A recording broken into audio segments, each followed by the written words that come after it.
The gravel crunched under Maya's boots, a loud, satisfying sound in the deep silence of the night. The abandoned playground was her sanctuary. Far from the buzz of streetlights and the judging eyes of neighbors, it was the one place she could light a cigarette in peace. She settled on the rusty swing, the chains groaning in protest. The flame of her lighter was a tiny, defiant sun in the darkness, and the first drag was a familiar, calming burn. She exhaled, watching the smoke cloud that ended into the black. This was perfect. Then, a sound. Not the creak of the swings or the whisper of the wind. This was a soft, rhythmic scuff, scuff, scuff, like a child dragging a foot through the woodchips. Maya froze, the cigarette halfway to her lips. Her eyes scanned the darkness. The skeletal outline of the slide, the dark mouth of the silent merry-go-round. Nothing. Just the wind, she told herself, taking her drag. Or an animal. Scuff, scuff, scrape.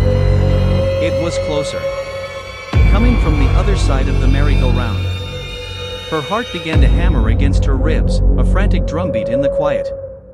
She slowly stood up, the swing chain letting out a metallic shriek. The sound stopped. The silence that followed was worse. It was a thick, heavy silence, full of intention. It felt like the playground itself was holding its breath. Maya's eyes were fixed on the edge of the merry-go-round. A sliver of darkness there seemed deeper than the rest. A shape. Small, like a child. It wasn't moving. It was just watching. Her breath hitched. She took a step back, her boot crunching on the gravel like a gunshot. The shape tilted its head. A high, thin whisper cut through the air, so faint she almost missed it. "Don't smoke alone." Panic seized her.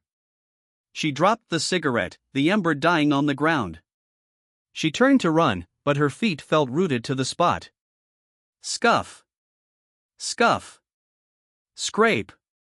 It was right behind the merry-go-round now. She could see it more clearly, a small, pale figure, its features blurred in the gloom. It took a step forward, into a patch of faint moonlight. Its eyes were two black, bottomless pits. Maya finally found her legs. She spun around and sprinted for the broken gate, her lungs burning. The childish, dragging footsteps immediately quickened, matching her pace, keeping perfect time just behind her. She could hear its ragged, wet breathing. She didn't dare look back. She burst through the gate and onto the empty street, running faster than she ever had in her life. The sound of the footsteps faded, but the whisper echoed in her mind, clinging to her like the smell of smoke. "Don't smoke alone."